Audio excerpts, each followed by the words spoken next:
Good weekend. Why isn't my screen share coming on?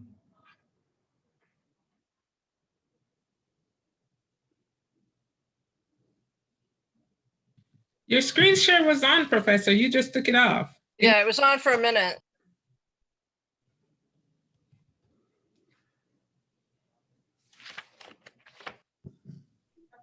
It was on when you said, why is it not coming on?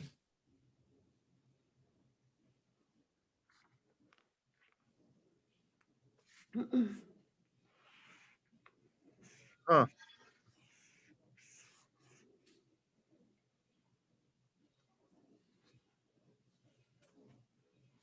Here it is. Can you guys, I think I'm on mute actually. No, we can hear We're you. seeing it and we can hear you. You're seeing it now, you good? Yes, we're good. We can see it and we can hear you. All right. All right, how's everyone? Why don't we get going? We've got a lot of slides to do today. We had finished up giving the background between background of United States versus Nixon. I sort of gave you the history of what led up to it and what happened, in terms of the prosecution of the case going on. You're going to see some interesting things today when we start to talk about appointments. You're going to see that back in 1973 and 1974, the Attorney General of the United States appointed a special prosecutor, but that was done without any statutory authority whatsoever. That was done under the authority of the Department of Justice, of which the Attorney General was the head. And just to point out here, the Department of Justice is an executive agency, right? So what does the executive do? The executive enforces the laws. The executive maintains and enforces the laws. And part of that process is prosecuting cases, obviously, and doing investigations in regard to potential criminal cases that may be there. So when Archibald Cox was appointed as special prosecutor, he was appointed without any congressional authority, just under the power of the executive. And then if you recall, I told you that Richard Nixon when it looked like the posse was about to catch up, fired Archibald Cox, filed the special prosecutor. It's going to be some interesting stuff that we're going to talk about later on today when we talk about the appointment power and the removal power of the president. What happened, and which will become relevant in the Morrison case, Morrison versus Olson case that we'll talk about later on, is that in 1978, because of what happened, the nation was fairly shaken up by the so-called Saturday Night Massacre, the firing of the special prosecutor. And so Congress went and passed an Ethics in Government Act that ended up providing a process that we're going to examine later on about how special prosecutors can be appointed and how they are independent from the executive branch when they're investigating the executive branch. So in other words, the president wouldn't have the power to fire a special prosecutor who's about to, nab him, we'll say. Eventually, the 1978 Ethics in Government Act was allowed to lapse by Congress. It was not renewed, which means that when Robert Mueller was appointed as the special prosecutor, he was appointed without any statutory authority. He was appointed by the then Attorney General, or the acting Attorney General at the time, in order to examine and potentially prosecute the case, and was operating under the same threat that Archibald Cox was operating under at all times, which is that the president could essentially fire him at any time. There are those who believe that separation of powers requires the complete authority and control of the Department of Justice by the president and by nobody else, that Congress would have no role in that. And so we'll kind of look at those issues a little bit later on. What ultimately got Richard Nixon was the fact that the public was just irate with what had been going on and what had happened and the extent of the cover-up, and that caused him to resign. And he essentially lost the backing of Congress as well. The Republican Party eventually turned against him. So here, leading up to his resignation, the special prosecutor, I told you, found out there were tapes, sent out a subpoena ducis tecum, a subpoena to produce documents. These were fairly narrowly drawn subpoenas. There were specific dates that the testimony had made clear were important during the Watergate investigation. And so Nixon really Archibald Cox tailored the subpoenas to those dates. He didn't go on a big fishing expedition. And this is going to be an important fact when we get into the case. When he issued the subpoenas, Nixon said, I have the right to an absolute unqualified privilege. And he even took it one step further. He said, I am the ultimate arbiter of the extent of that privilege. This is beyond the reach of the judiciary. The judiciary doesn't have any say over this whatsoever. And that's essentially what the case went up on in front of the Supreme Court. The Supreme Court says there is an executive privilege, but it is not the absolute executive privilege that you are envisioning. So the court here took note of the fact that the district court judge who was hearing the case, a guy named John Sirica at the time in the District of Columbia, the United States District Court for the District of Columbia, issued an order to take these tapes in camera.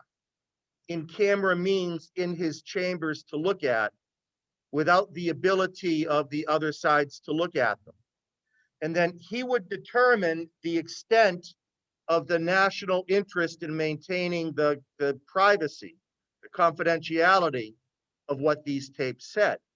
So obviously, if these tapes had on them, for example, national security secrets that were important to maintain confidential, he would at least order a redaction of those parts of the tapes. Another important part, he did not come out and say just release them all without us looking at them.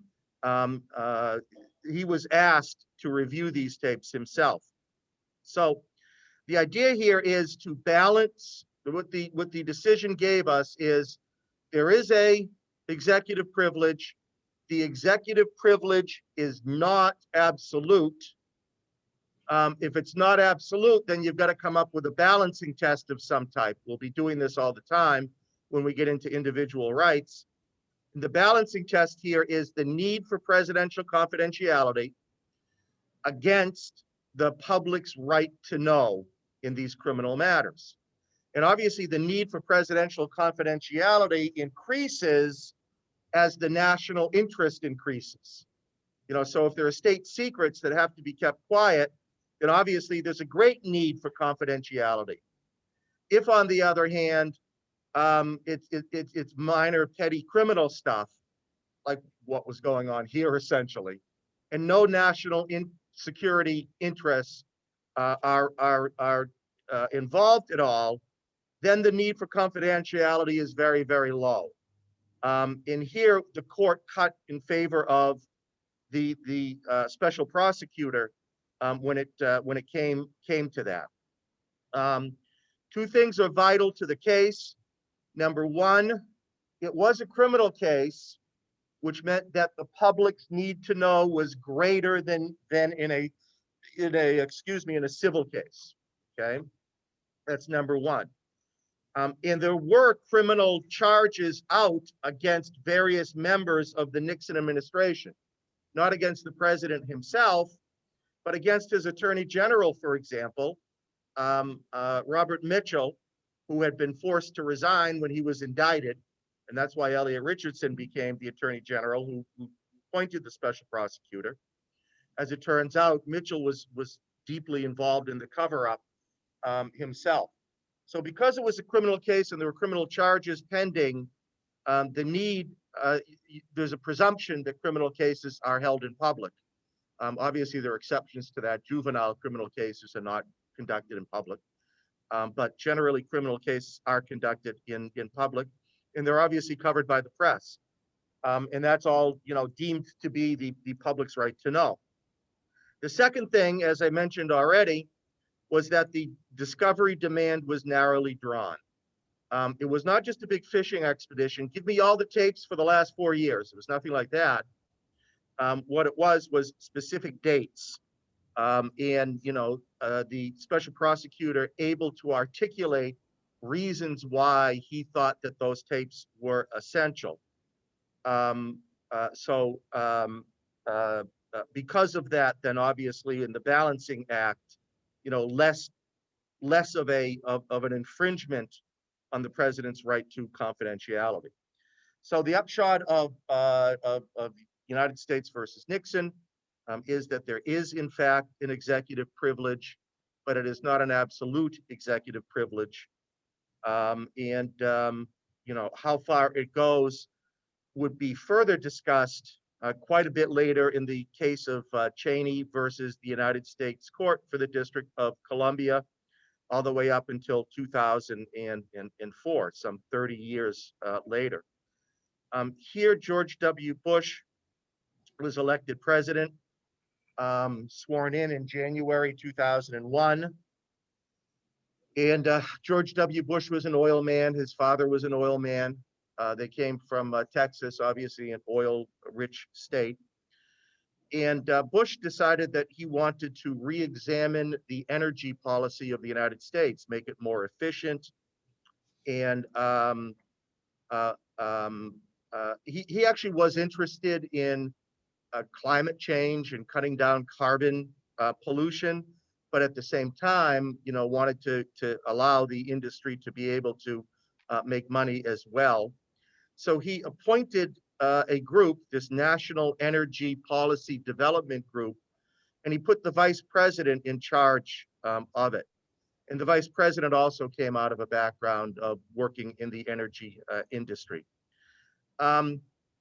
Rumors started to swirl after this began that it was really kind of a rigged process, that Cheney had rigged it to favor the energy industry and to disfavor those who were involved in the environment. Rumors started to spread that there were secret members of this development group. One of the big rumors was that a guy named Ken Lay was coming in secretly and was participating, and he was being very influential in the group. Anyone remember who Ken Lay was by any chance? Anyone remember Enron Energy? Oh, he was the special prosecutor for that? Well, no, Ken Lay was the CEO of Enron. Oh. And what Enron did was they cooked the books.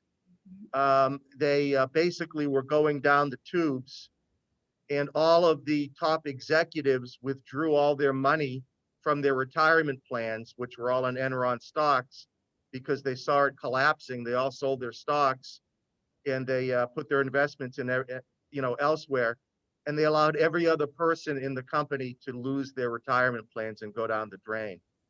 They all ended up getting prosecuted. Enron folded, and Ken Lay died of a heart attack, but several other people ended up going to jail. So this was at least the rumor. We'll never know. So what happened was two interesting, the law makes strange bedfellows. Two plaintiffs filed separate suits. They wanted essentially the minutes of the meetings. They wanted to see who was participating, and they wanted to see what was being discussed. And so they both filed, you guys have taken civil procedure. They both filed this Judicial Watch, which is a conservative watchdog group, a very conservative watchdog group, and the Sierra Club, which is an environmental group and is a very liberal public interest group. They filed separate complaints. They both then filed requests for production of documents. And what did they request? Virtually everything, okay? They wanted to see every record that was ever produced by this development group.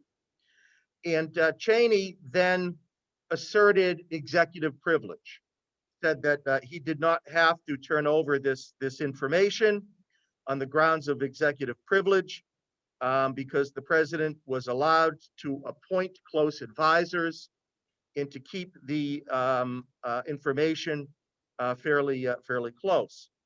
So case makes its way up to the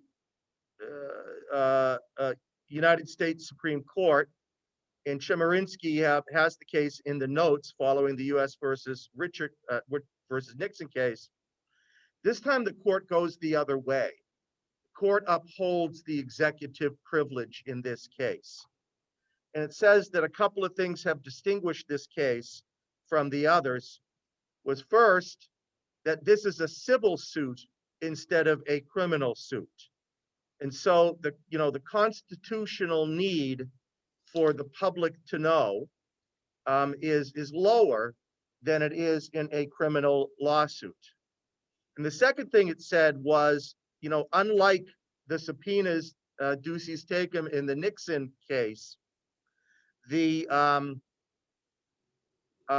plaintiffs here do not have, what's the quote on the slide here, precisely identified and specifically enumerated requests for production of document. In the words of Justice Kennedy, who wrote the case, here the discovery requests asked for everything under the sky.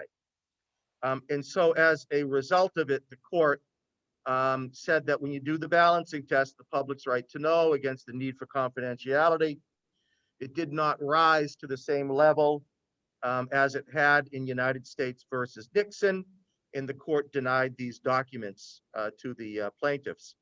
So, the result is until these documents are someday declassified and made public, we're just not going to know if Ken Lay was really sitting there, making energy policy that favored the energy companies rather than the environmental groups. All right, interesting situation here. We'll move on to the so-called line item veto cases. Does Congress have the authority to increase executive power? We get hints that to some degree Congress does when we look back on our steel seizure case. Remember, we said that the Supreme Court at least gave credence to the notion that Congress can delegate some authority to the president, okay? But here we're going to sort of see that notion come to a screeching halt in Clinton versus New York. So back in the 1970s and 1980s, Congress was very interested in the runaway federal deficit. We'll look at a couple of measures here today that Congress enacted in order to try to take control of the federal deficit. Now, one of the problems that Congress foresaw was this notion of pork spending that goes on in Congress. Congress was kind of saying, we're the problem here because we are elected and judged by how much money we can bring back to our district. And so there's a lot of pressure on each of the individual representatives and senators, to get projects for the district, whether they're worthy or not, so to speak. If you remember when John McCain was running against Obama for the presidency, there was some criticism of this bridge in Alaska, the bridge to nowhere, where Senator Ted Stevens, brought supposedly money into Alaska to build a bridge that literally, was built and just sort of ended at the shore and didn't go anywhere. But it got money into the district. So, these types of things tend to run up the federal deficit. And so Congress decided to enact a law creating a line item veto, the Line Item Veto Act. And the way that this worked was, after Congress enacted a budget, and remember that a budget is a law. It's no different from any other statute that Congress enacts, okay?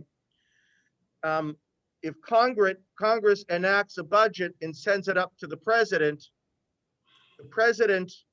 now, under this act, gets the chance to cut out specific provisions of the budget if he thinks that they are wasteful. And you see what Congress is doing here. Congress now gets to say, hey, sorry, district, I got that item in that budget for you. Reelect me, I'll keep trying to get money back into our district. It was the president who cut it out, right? So they passed this law, and President Clinton cuts out two specific items.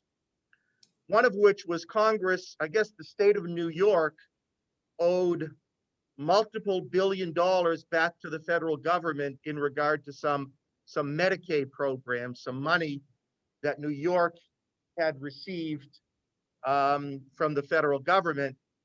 And the act forgave that bill that Congress owed back to the federal government. So Clinton cut that out. He thought that that was wasteful. Why should New York get special treatment in paying this money back to the federal government? And then there was one other less significant matter that he cut out from the budget. Well, New York was not happy having to pay back its, I don't know what it was, 26 billion or something like that, or 2.6 billion. I forget the exact number from the case.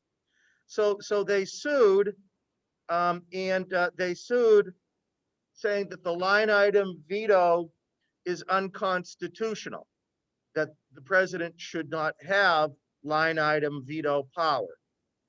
And the court agrees with the state of New York, and it declares the line item veto to be unconstitutional because it gives the president legislative power. Now let's think about this for a minute, okay? We've talked about this a little bit already. Let's sort of readdress it. Congress passes a law.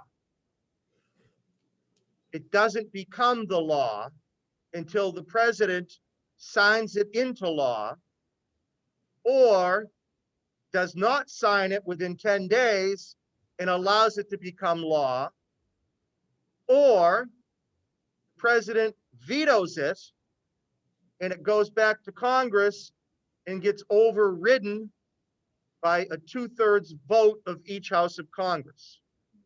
Okay, so those are sort of the three ways that the Constitution provides that a law can become a law.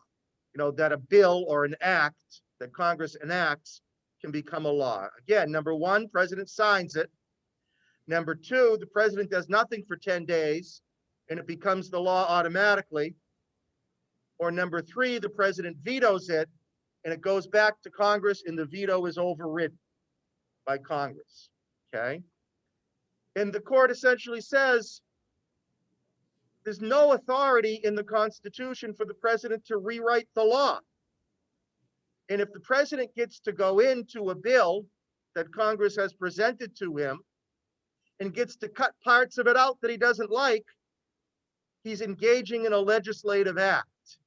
He's engaging in a law-making act because he's participating in the writing of that law.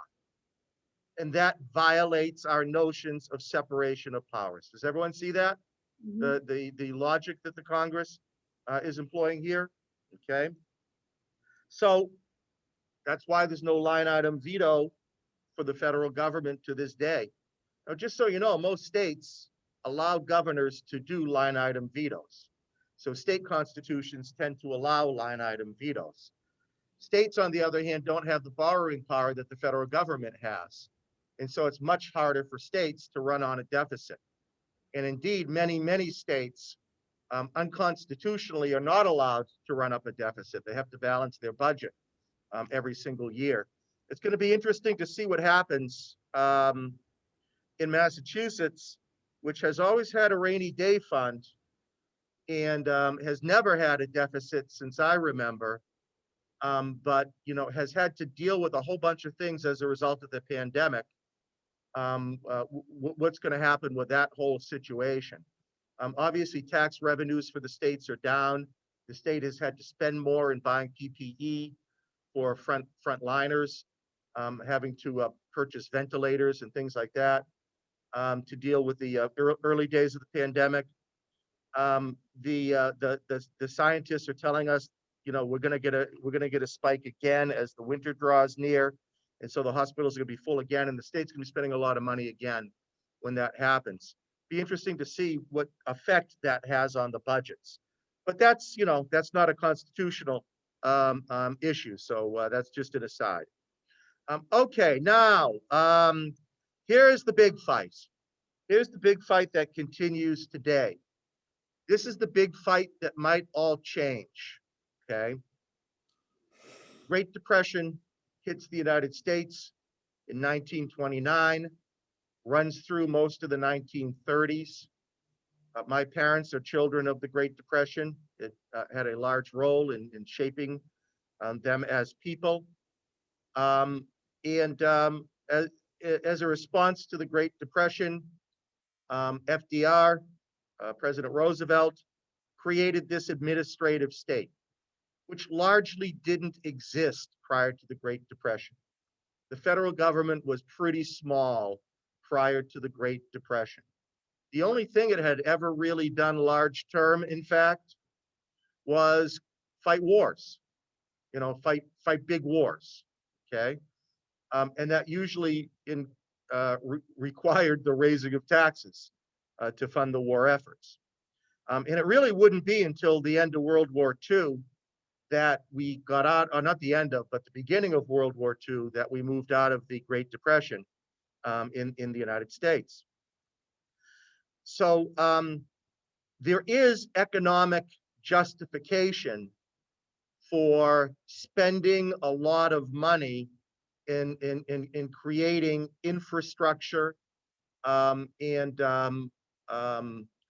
other projects that will provide jobs for people and that will spur the economy. And the leading economist of the time was a guy named John Maynard Keynes, Keynes, John Maynard Keynes. And he was a big proponent of, having government spend a lot of money to create stimulus. So, and we just did create a little stimulus with the last bill that the federal government did before. Some of you may have gotten your $1,200 tax, or not tax refund, but $1,200 stimulus check as a result of that. But what it also did was it rapidly increased the size of the federal government. And the laissez-faire court hated this, as you know, and fought it tooth and nail until about 1937. But then eventually the United States has come to accept this administrative state, this vast network of administrative agencies. And quite frankly, easier to accept them as technology changes, and as more expertise is needed in running the federal government. That's going through a process of changing now with the current Supreme Court nominations, and I'll be speaking about this, if not today, certainly by Thursday. We have largely the most recent Supreme Court nominees a court that, if Amy Coney Barrett gets appointed, a court that will have 6 justices who are pretty firmly committed to reducing the size of the administrative state. Their judicial history makes that fairly clear.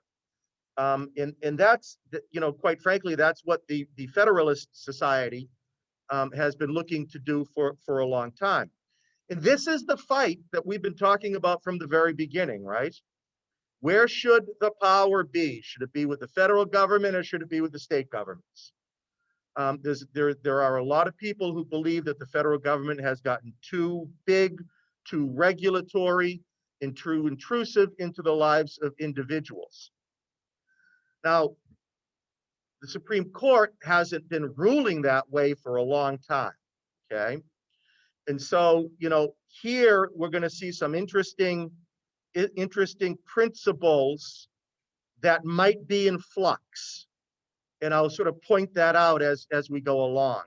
What I'm telling you, in fact, is it's possible that some of these principles I'm going to teach you today and Thursday, at least one of them, may change by the time you take the bar exam. I'm going to give you a heads up about that right now, okay? Just because of the current makeup of the court.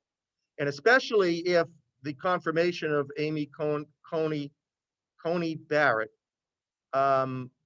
proceeds. That would be a 6th judge, probably Roberts being the most moderate of them, but the 6th judge, who seems to be suspicious of the administrative state, tends to think that the administrative state is violating notions of separation of powers and is looking to reduce the administrative state, okay? So what we're going to start out with is, this is all separation of powers stuff that we're going to be talking about, okay? Remember back early in the course, in the first week of the course, we talked about how different Supreme Court judges have different judicial philosophies, right? And one of the fights that they have are the formalists versus the functionalists. The formalists believe in black and white. They believe in nice, neat, tidy compartments to put government power into. The legislature should only exercise legislative power.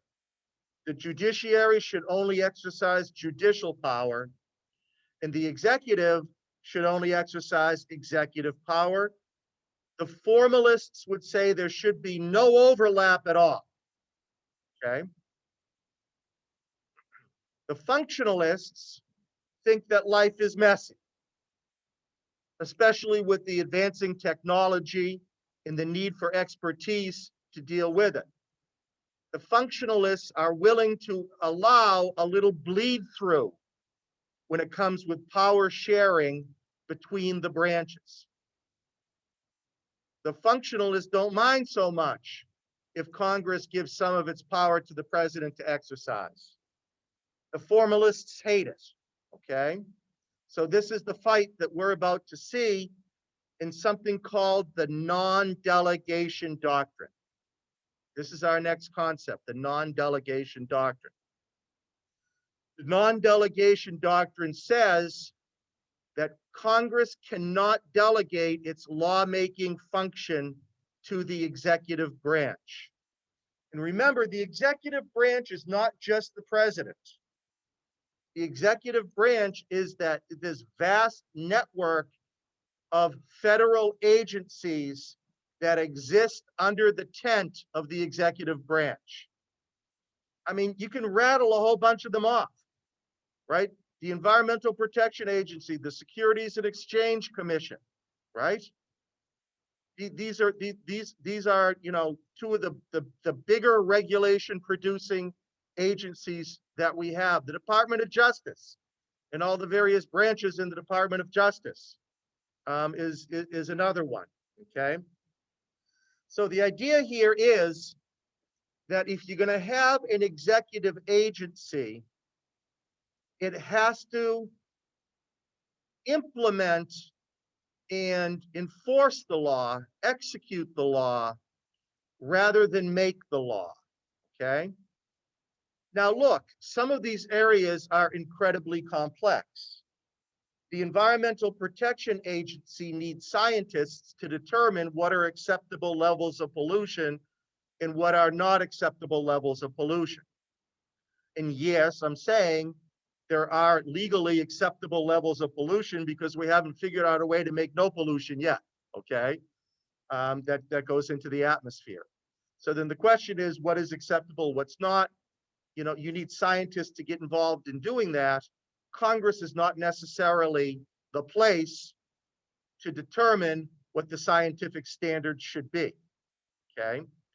So therefore, what Congress often does is it creates environmental policies through the Environmental Protection Act. It creates the Environmental Protection Agency that's part of the executive branch, and it gives the Environmental Protection Agency discretion in enacting rules and regulations. The official word is promulgating rules and regulations that are supposed to follow the policy that Congress has set. The same thing in the Securities Exchange Commission. The securities laws are very, very complex, okay? You know, you have things like insider trading. You know, what is insider trading, what isn't? Sometimes these are gray areas that are very complex. And then the technology has changed all of this. A lot of the trading on the stock market is done, you know, in a millisecond by computers. So they can literally, once information is obtained, they can literally jump the market before anybody else. They can sell before anybody else by using this technology. Should that be legal? Should that not be legal? And the like. These are highly complex areas. So the functionalists say you give the agencies a lot of discretion. And what do the formalists say? If you give them too much discretion, you're letting them make law. And if they're making law, they're violating separation of powers. The non-delegation doctrine says you can't let them make law, okay? So here are the principles we're going to follow. Is Congress allowed to delegate rule-making functions, not law-making functions? Rule-making functions are filling in the gaps of policies. Can Congress delegate some of the rule-making function to these executive agencies? And the answer since 1937 has always been yes, it can. If these standards are followed.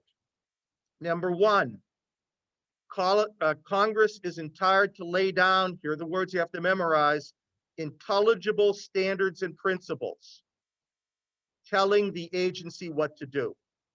Going to lay down intelligible standards and principles. Okay. Number two, they must be clearly articulated so that the agency knows how to achieve the goal that Congress has set out. And number three, the delegated functions must be appropriate to the central mission of that agency. They cannot, you know, stretch into say judicial functions or anything like that. Okay, this is what they're going to expect you to know on the bar exam. Are there intelligible standards? Are the goals of Congress clearly articulated? And are the delegated functions appropriate to the central mission of that branch? That's what you're required to know. Okay. Now, 1935, when we have our first case until 1937, the Supreme Court is being very strict on this. From 1937 on, the Supreme Court is being very loose on this. It's almost always going to defer on the side of the delegation, okay?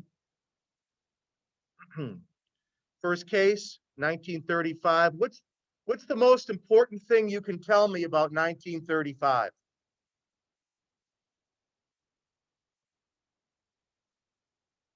You guys know. It was before the laissez-faire deal.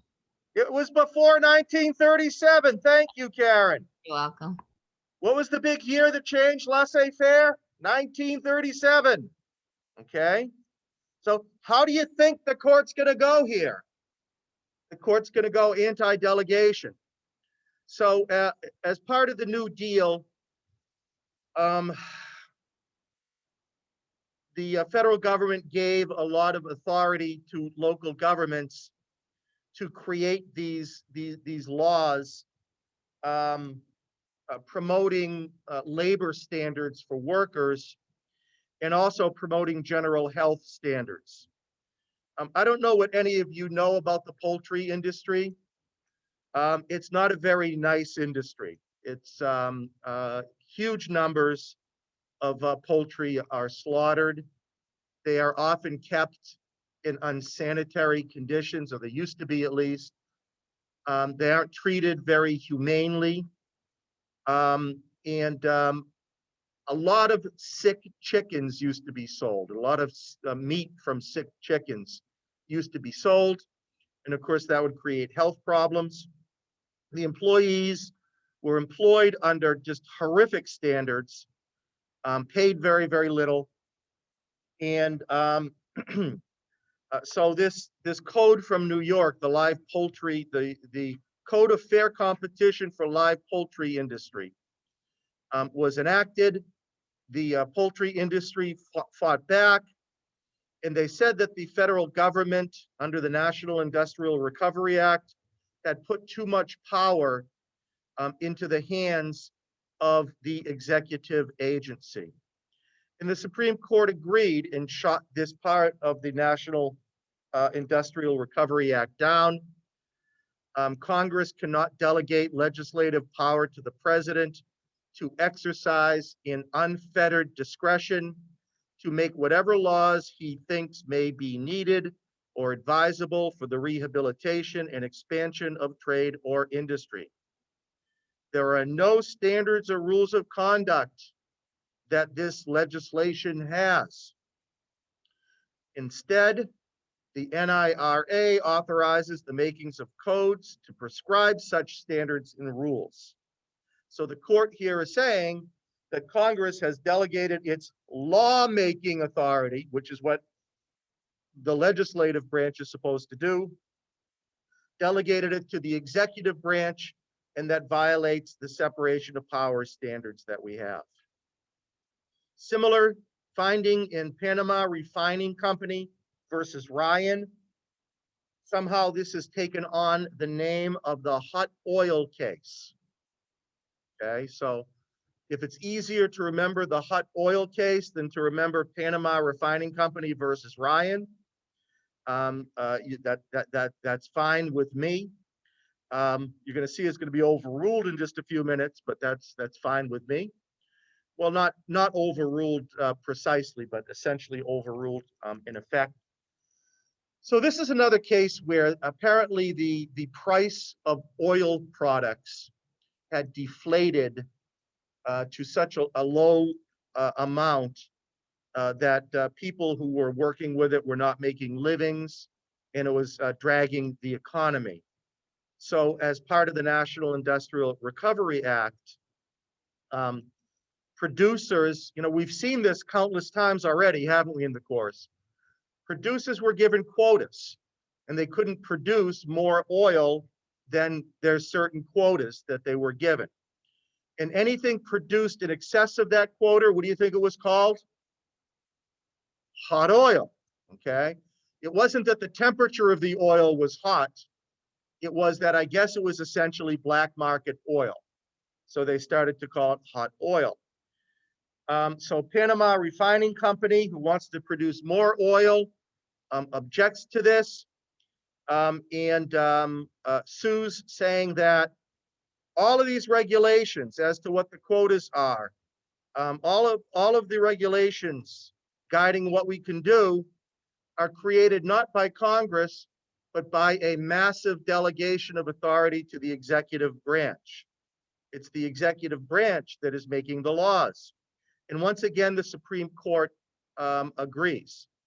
The Supreme Court looks at the legislation that Congress had passed looks at, quite frankly, how fairly general and unspecific it is, and then looks at the specificities of the laws that are created to forbid hot oil, and says Congress left. You're looking at the highlighted passage that I have beginning about the middle of the slide.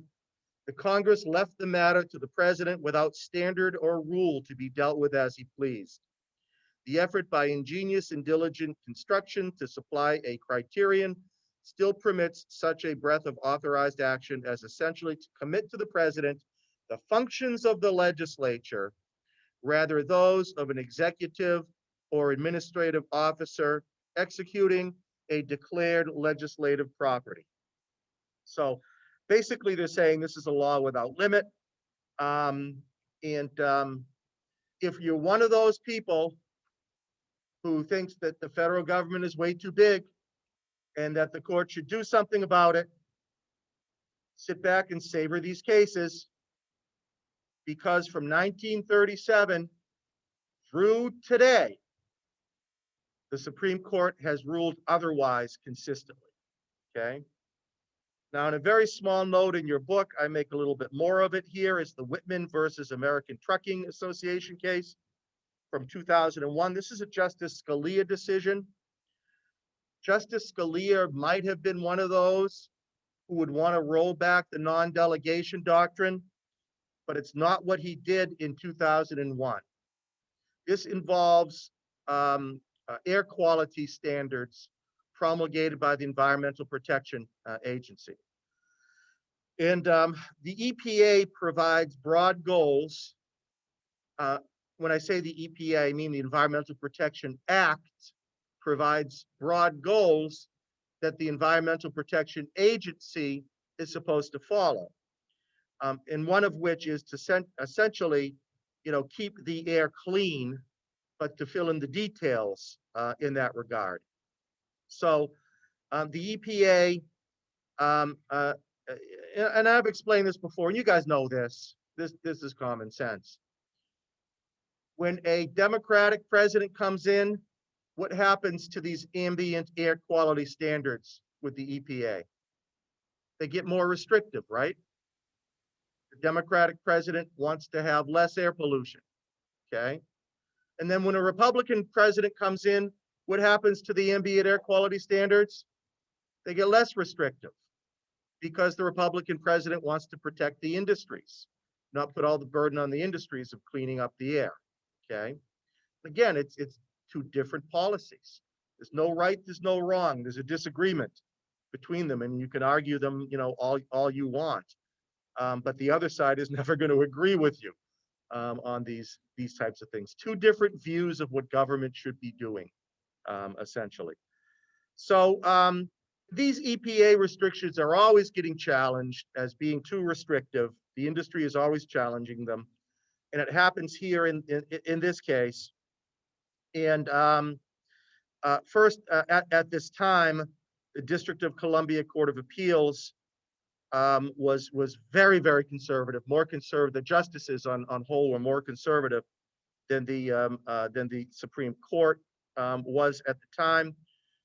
They shot this down, went up to the Supreme Court, and the Supreme Court essentially said, since 1937, we've been giving fairly broad authority. Here, there are intelligible principles that the Environmental Protection Act, Congress's act, laid down, and there are limits imposed on the EPA's discretion. And we're not going to get into the weeds. We're just going to let it ride, essentially. Statutes need not provide a determinate criterion for saying how much of a regulated harm is too much to avoid delegating legislative power. So a very broad view here. A new case in your book, this is new to the 6th edition, Gundy versus United States. This is a plurality decision. A plurality decision means there's no easily discernible 5-4 decision. You don't have 5 people saying one thing and 4 saying another. What you have here is 4 people saying one thing, 4 people saying another thing, and then one justice concurring with the side that wins, but not necessarily on the same grounds, okay? And I'll speak on this later because this court is giving out huge signs that the non-delegation doctrine, the liberal construction of the non-delegation doctrine may be in severe jeopardy, okay? And we'll see why in just a minute. So here, once again, we're back to these sex offender laws that Congress passed. These sex offender registries that virtually all the states have, in fact, all of them have them now, was at the behest of the federal government. The federal government was willing to give money to the states, but you remember the spending power, but based on the condition that they set up these sexual registry boards in these sexual registry systems, in order for the public to be able to identify sex offenders who had been released back into the population. They had served their sentences, and now they were out among the population. And the obvious fear being the amount of recidivism that occurs with sexual offenders. They tend to have a higher rate of recidivism than other criminals in general, I guess. And a lot of that is probably related to the fact that there's an awful lot of mental illness that associates that is associated with those who engage in sexual offenses. What happened was they set up the original system, and a lot of people fell through the cracks because they would be released from jail, and then they would go out into the community and just disappear. They were supposed to register within a certain amount of time, but they would just disappear into the community, and they were floating around, not appearing on any sexual registries, okay? So then Congress revised the law and required the states, in order to get its money under the spending power for the general welfare, remember that, okay? Required the states to get them registered before their release. And they set up a system where they would be registered while they were still incarcerated. But by the time this happened, there were still a bunch of offenders that had already gotten out and, were still in the public, nowhere to be found. So Congress then went and revised the law again and authorized the Attorney General to promulgate rules and regulations dealing with how to get those people registered, okay?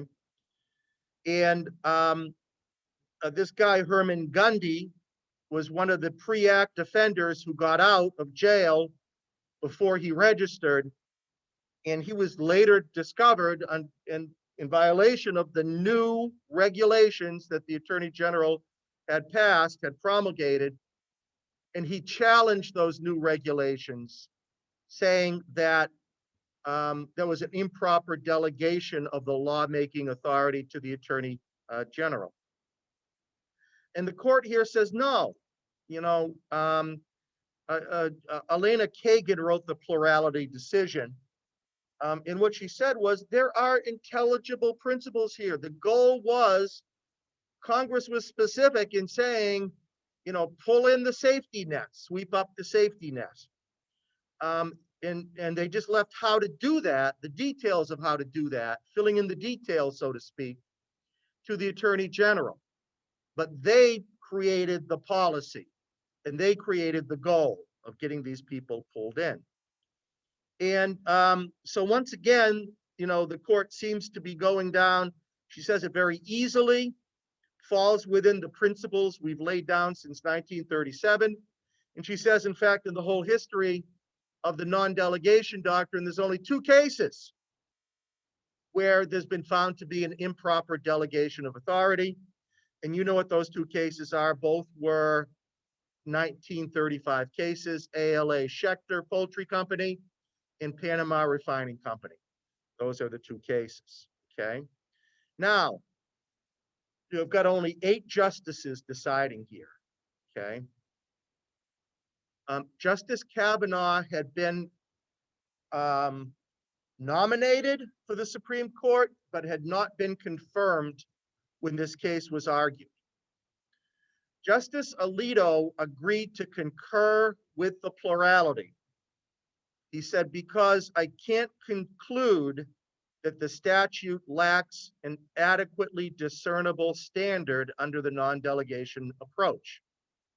He says, however, if an appropriate case comes up, I don't like that standard, and I would consider coming up with a different approach. In other words, what's he saying? I'm going along with the liberal or the broad interpretation of non-delegation for now, but I'm signaling to you that I might flip to the other side, okay? In dissent are Gorsuch, Roberts, and Thomas. So they're saying they want to go back to the ALA Schechter and the Panama refining days, and they're making that fairly clear, okay? They don't like delegation at all, even if it's filling in the details. They want a very, very strict ability of Congress to delegate rulemaking functions. Now, Kavanaugh wasn't there yet, so that was a vote that didn't count one way or the other. He could easily, if Alito decides to flip, it could be Alito, Roberts, Gorsuch, Thomas, and Kavanaugh. I count 5 there, don't you? And then we have a possible nominee coming on the court fairly shortly.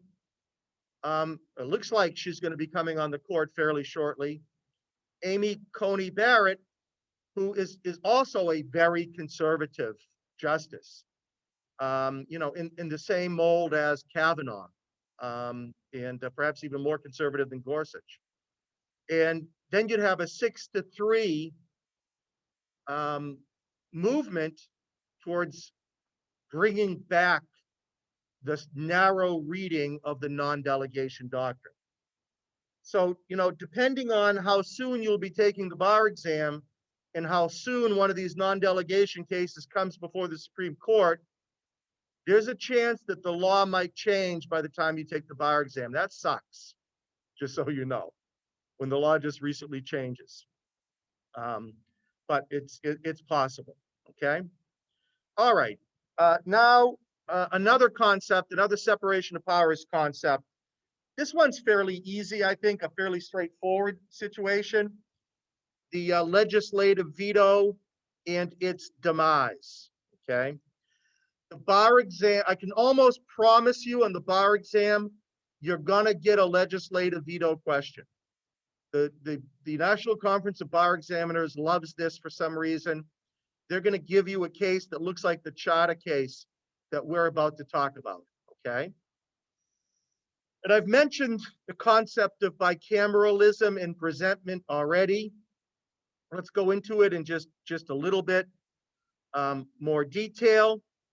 The Article 1, the legislative part of the Constitution, Article 1, Section 7 tells us how laws are enacted. Congress begins by creating the bill. It must have bicameralism, which means there's got to be a majority vote on the exact form of the same bill in each house of Congress. So the exact bill must be voted on by a majority of the House of Representatives, and the exact bill must be voted on by the Senate, by a majority of the Senate. Then the bill is presented to the president, as we've mentioned already. This is called presentment. He signs it, he vetoes it, or he allows it to become law. Those are his choices. If he vetoes it, it can still become law. if Congress overrides the veto by a 2/3 majority vote in each house. Do you see why it's so hard to override a veto? Especially with the polarization in politics going on these days, okay? So, I'm giving you here a point of reference. I've made this before. You'll occasionally see this tested on the bar exam because we're going to be talking here in a few minutes about an immigration judge, and there are immigration courts in the United States. Immigration courts are not the same types of courts that we've been talking about for the bulk of this course. We've been talking about Article 3 courts. Article 3 courts, under Article 3 of the Constitution, are the federal judges as we think of them. They are appointed for life. Congress is not allowed to reduce their salaries. The idea is that they are supposed to remain independent and not persuadable on political grounds. So if, for example, they got terms of, say, 10 years at a time, and then a chance to get reappointed again, the framers of the Constitution thought they'd be much more likely to be political than judicial, much more likely to be influenced by politics when they render their decisions, and we want an entirely independent judiciary, okay? Now, such matters as bankruptcy and immigration and a few other courts, well, here they are. The U.S. Court of Military Appeals, the U.S. Court of Veterans Appeals, the Federal Claims Court, the U.S. Court of Federal Claims, the U.S. Tax Court, the U.S. Bankruptcy Court, and the U.S. Immigration Court. These are all Article 1 courts. They're created by Congress, not by an appointment of the president, okay? They are created by Congress, but they are part of the executive branch. They do largely administrative law, and they're part of the executive branch. Now you see where our problem is going to come in here with the concept of separation of powers. They don't have the protection of Article 3 judges. They don't get lifetime tenure. They're appointed for 10 years, and they can have their salary reduced, okay? So, just bear that in mind. You'll occasionally get a question on the bar exam, not every bar exam, but occasionally get a question on the bar exam that requires you to know the difference between Article 3 courts and Article 1 courts. Article 3 courts are created by the Constitution. Article 1 courts are created by Congress, okay? And they're essentially under the authority of the executive branch, but under the terms that Congress has created. So you can see a little bit of overlap here with the non-delegation doctrine. That's why this comes right after the non-delegation doctrine. All right, now let's go back here and concentrate again on bicameralism and presentment. We're going to do Immigration and Naturalization Service, INS, versus Chadha, okay? Poor Mr. Chadha, a man without a country, literally. He was ethnically an East Indian. He had lived in Kenya. He entered the United States on a student visa. After his visa expired, the INS held a deportation hearing. Under the federal law as it applied at that time, the immigration judge, the Article 3 judge, suspended his deportation, saying that it was a hardship to send him back. And then the judge was required to send a report to Congress, okay? It went through the Attorney General, but essentially he sent a report to Congress. the law at that time, the Immigration and Nationality Act, provided that after the immigration judge suspended the deportation and the report came back, either House of Congress could veto the suspension. So not the House and not the Senate. Either House could veto the suspension. In other words, either House could say, Mr. Chadha has to be deported, even though the immigration judge suspended, okay? And as it turned out with Chadha, is that the House of Representatives did vote to veto the suspension, not the Senate, but the House of Representatives. So Chadha sought judicial review in the Ninth Circuit. He was living in California at the time. Last time I looked it up, I think he's still living in California, by the way. He said that this was unconstitutional, that it essentially provided for a legislative veto of its own bill, okay? Now remember, and that's the term that we're gonna use, the legislative veto. The legislature makes the law, Congress makes the law, the executive branch is required to implement and enforce the law. And the first part of what's happening here is exactly in conformance of what we're saying, right? Congress makes a law, the law provides that the executive branch here, you know, the INS hearing before an immigration judge, which is part of the executive branch, if it finds that there's hardship, the executive branch can suspend the deportation.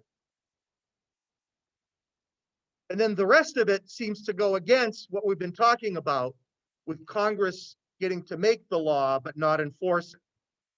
Because now it goes back to Congress, and now all of a sudden Congress gets to get involved in the whole enforcement process of it. And the executive branch gets to get its actions vetoed by Congress. So Congress is supposed to make law, the executive branch is supposed to enforce it, but you have Congress interfering with the president's enforcement mechanism that he's been given under the statute, okay? And when I say the president, I mean really the executive branch, okay? So the court here ruled that this violates the Constitution because Congress is essentially making a second law. It makes the law, sends it to be executed, but it's reserving the right to pull this back and to make a second law without bicameralism and without presentment. Don't have to have a majority vote by both houses of Congress, only one of them. There's your violation of bicameralism. And then you don't have to present it to the president to sign into law, presentment, okay? And so the court said this is not the structure that the Constitution contemplated. So the legislative veto is unconstitutional, okay? Again, the bar examiners like that issue for whatever reason. All right, let's move on here to the administrative state, and this stuff gets a little murky. I've tried to set it out here. If you look at my methodologies that are on the Twin site in the student study guide, I've tried to set it out as clearly as possible. So I would check with that stuff. We're going to talk about two powers that the executive branch has, one of which is clearly stated in the Constitution, the so-called appointment power, okay? And the second is the so-called removal power. And there's absolutely nothing in the Constitution about the removal power, but there is something in the Constitution about the appointment power. And the appointment power is specifically mentioned in the Constitution. We've talked about it before when we talked about the appointment of justices under Article 3 when we did judicial review. Article 2, Section 2 is the appointment power. The president, the executive, shall have the power by and with the advice and consent of the Senate. So again, the Senate has to have a majority of the senators vote to approve.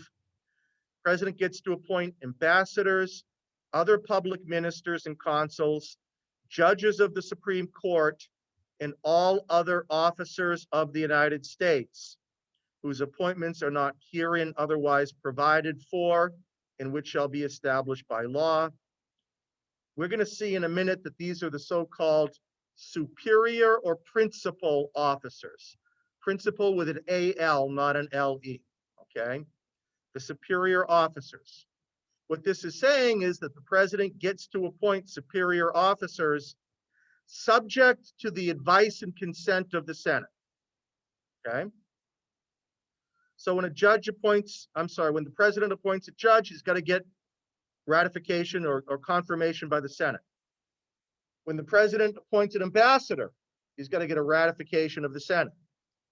When the president appoints an officer of the United States, Secretary of State, Attorney General, Secretary of the Interior, Secretary of Defense, part of the cabinet, all deemed to be officers of the United States.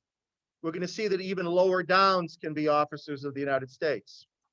These are all the so-called superior or principal offices of the United States. President's required to appoint, but to get the appointment confirmed by a majority of the Senate, okay? So the Senate can say no. Let's keep going. But the Congress may by law vest the appointment of such inferior officers as they think proper in the president alone, in the courts of law, or in the heads of departments. So what this is saying is inferior officers, the president can appoint without any confirmation by the Senate. The president just hires them. And indeed, most of the employees in the federal government are inferior officers and are hired by the president, and they don't have to be confirmed by the Senate, okay? But notice what this also says. Congress can pass a law saying the president doesn't get the appointment. Who instead gets the appointment? The courts of law or the heads of departments. So sometimes the judiciary can appoint employees if there's a congressional act doing so. And there doesn't have to be confirmation in the Senate. Sometimes the heads of departments, the Attorney General, for example, or the Secretary of State, or the Secretary of the Treasury, can hire employees without presidential involvement.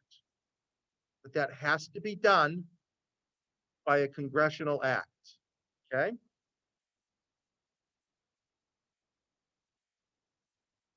I think these two slides I've just sort of covered. I jumped the gun and I covered them a little bit in advance, right? Are we getting a multiple choice question? Of course you are. Good, because my hand needs to rest already. Well, no, I don't think you're getting one. No, you mean in the class? No, not Oh, I meant today. that. Oh, I like when you You're do getting it on both. Thursday. Ah, bummer. No, I thought Friday morning, probably. ah, shucks. No, I meant on the slide now. Bummer. All right. Sorry. All right. The ultimate question is whether it's a superior officer or an inferior officer when it comes to appointments. Superior officer, the Senate gets involved. Inferior officer, no. And guys, look at the headlines. I'm not making a political comment. I'm referring to facts. Okay. One of the things that this president has decided to do is to not go through the confirmation process in the Senate for many of his appointments of the principal officers. So when he initially appointed the Attorney General, Jeff Sessions, the Secretary of State, what was his name? The guy who was the head of Exxon. No, Tillerson. Mike Pompeo now is the Secretary of State, okay? Tillerson. James Mattis, the Secretary of Defense, right? When the president made all those original appointments, Pompeo, the Secretary of State, when the president makes those appointments, they were ratified by the Senate by a majority vote, okay? But what the president has decided he wants to do is when he fires them, he doesn't want to go through the ratification process again. So he has all of these superior officers who are acting superior officers and get to stay acting until the congressional term is over. The congressional term is 2 years. That's every 2 years the House gets elected. So that's coming up again, okay? And so it's an interesting question. It's arguably a way to skirt the advice and consent function that the framers wanted for the Constitution. But Congress has enacted laws allowing there to be acting, and you have to have laws for acting people, right? What if someone dies in office, for example? You want to have someone step in quickly to take the void of the Secretary of State or the Secretary of Defense. You just can't have the office open. You can't have a rudderless ship, okay? So it's one of those murky areas that come up in these cases. So unfortunately for us, whether one is a principal officer or an inferior officer is not an easy question. It's easy when it's a cabinet member, and it's usually easy for deputy cabinet members. Those are all pretty easy. They're clearly superior officers. They're clearly officers of the government, okay? And generally, Congress and the executive branch have erred on the side of counting people as superior officers rather than inferior officers. So you see 2 or 3 rungs down the chain, they tend to get confirmed by the Senate, okay? But after that, they don't have to. So certainly lower staff members are not principal officers. They don't have to go through the scrutiny of appointment. And sometimes you'll see this is not necessarily a party vote. If the president appoints some dude who's not qualified for the office, so the current president's Republican, Trump has had several people he's appointed who, withdrew because during the ratification process, during the hearings, the Senate made it clear that they weren't going to appoint. There was one judge I remember was on the news, and Senator Kennedy from Louisiana, who's a big ally of the president, very conservative, was grilling the guy, and the guy didn't know what the rules of civil procedure were. And he was appointed to become a federal judge. He had sort of worked in an administrative capacity his whole career, and he didn't understand the rules of evidence. And it was just clear that his knowledge of how courts work was just very lacking. And so the Senate has usually taken its job very seriously about whether a person is qualified or not in order to ratify.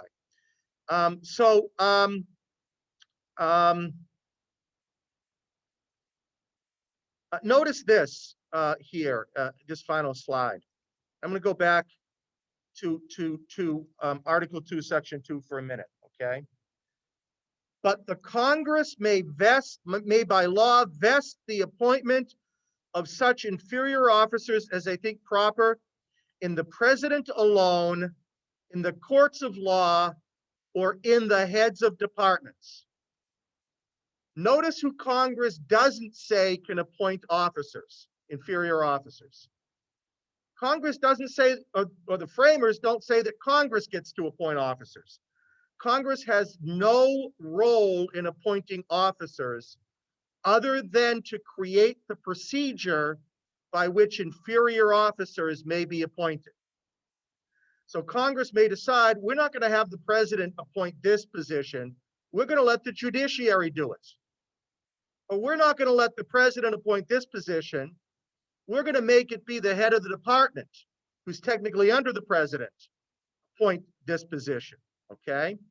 But Congress doesn't get to choose itself. All right, let's look at our first case, Morrison versus Olson.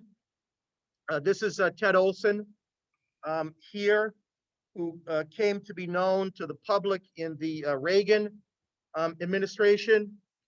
Ted Olson is perhaps one of the most well-known Supreme Court advocates of the last 30 or 40 years. Ted Olson argued the Bush v. Gore case on behalf of President Bush. At the same time, Ted Olson, who's a conservative Republican, and Bob Boies, B-O-I-E-S, who's a liberal Democrat, both are well-known government lawyers, together took on the case that would become the Obergefell case, which started in the United States District Court for the District of California and made its way up to the Supreme Court. They argued in favor of the right to same-sex marriage, saying that it violated the Equal Protection Clause of the Constitution. We'll talk about the Obergefell case when we get to equal protection. So, again, I just want to, emphasize that sometimes political conservatism or liberalism is not the same as judicial or legal conservatism or liberalism, okay? Ted Olson's wife was killed on one of the 9/11 airplanes, sadly. And he's had a very active career. He was at one point the Solicitor General under George W. Bush.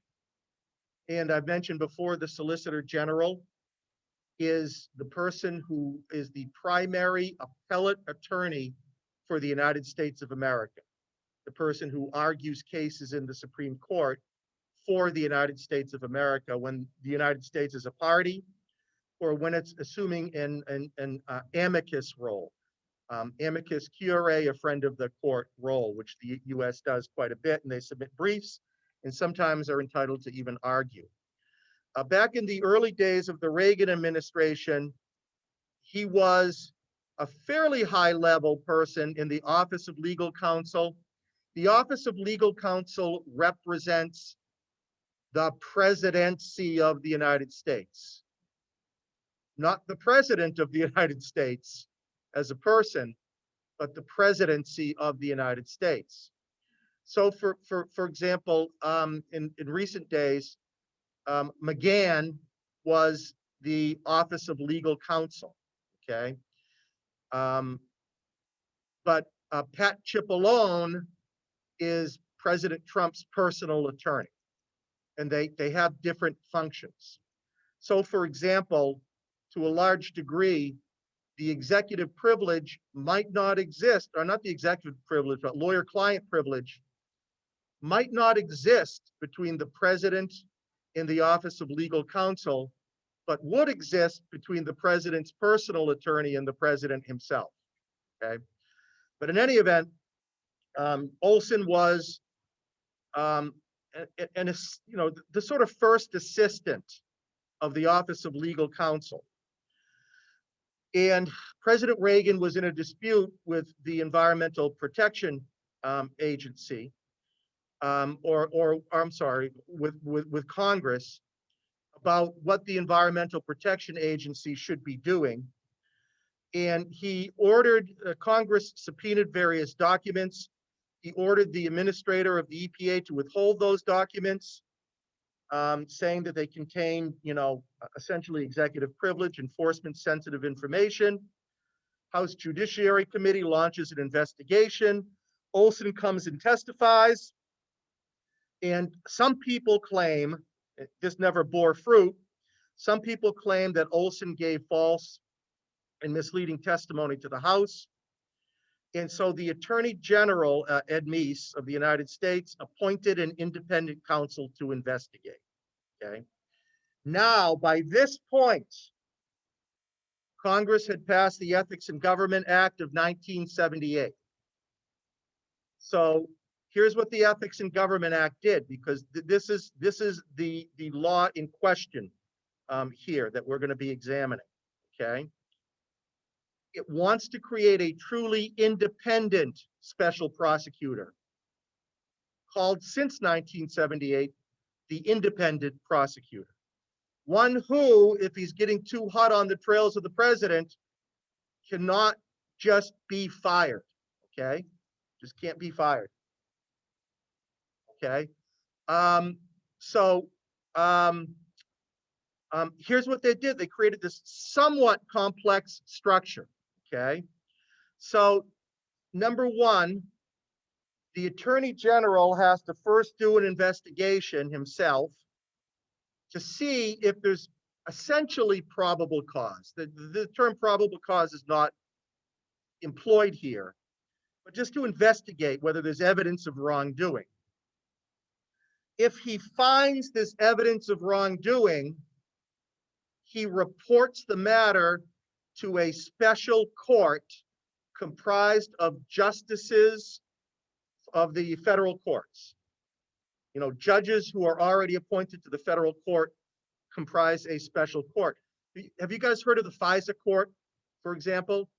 You know, the secret court that deals with national intelligence issues and determines whether wiretapping subpoenas should be given and that type of thing. But because the information is so sensitive, none of this is held in public. It's all done secretly. How do you spell that? Oh, F? FISA is FISA. Yes, I've heard of it. I think, yeah, what I think doesn't matter. Yes, I've heard of it. Yeah, and it was big during, you know, after 9/11. It was big during the Patriot Act. It was used to investigate whether Russia interfered with the elections as well, because that was a counterintelligence operation. Mueller was running a counterintelligence operation there. So, if the Attorney General finds evidence, he reports to this special court and asks the court to appoint an independent counsel. Now, the court itself appoints the independent counsel without the input of the Attorney General, without the input of the President, or without the input of anyone else. The court makes the appointment. Then the independent counsel is free to investigate. Now, what I don't have here, and maybe I should have put in as a fifth point, is that at any time the Attorney General can fire the prosecutor for cause, but only for cause, only if he has, you know, broken a law or exceeded his authority, or whatever. And the reason I'm mentioning that now is we're going to talk about that. We're not going to get to it today, obviously, but we're going to talk about that when we get to the removal power that is coming up next. Okay. So remember, under Nixon, when we had the special prosecutor Archibald Cox, he was essentially appointed by the president to investigate the president's officers, right? Because it was the Attorney General who appointed Cox without any Ethics in Government Act in 1978. There was no special court. There was no prior investigation by the Attorney General, okay? But here the whole idea is to create independence so that the president can't control or manipulate the investigation of the independent counsel, okay? So Olson is being investigated, and as I've mentioned, the investigation would never come to fruition. The name of the woman appointed to investigate him was Alexa Morrison, so hence Morrison versus Olson. And he challenges the constitutionality of the Ethics in Government Act of 1978. He says the courts should not be appointing a special prosecutor because we're talking about the enforcement function here. Investigation and prosecution of crimes is not lawmaking, it's execution or enforcement of the laws. This is what U.S. attorneys do, okay? Therefore, only the president gets the right to appoint a special prosecutor. So he's challenging it on this grounds. And guess what the question is going to come down to? Is it a superior officer or is it an inferior officer? Is the special counsel a principal officer or is the special counsel an inferior officer? Let's go back to this slide for a quick minute. Whoops. I went too far. Okay, let me try to highlight again. Oh, I can't do that because I'm on full screen. Look at the last clause, the last clause with me. But the Congress may by law vest the appointment of such inferior officers as they think proper in the president alone, in the courts of law, or in the heads of department. And who is it that appointed the independent counsel in this case? The courts, okay? So this is gonna be okay if the special prosecutor is an inferior officer, but it's not gonna be okay if the special prosecutor is a superior or principal officer.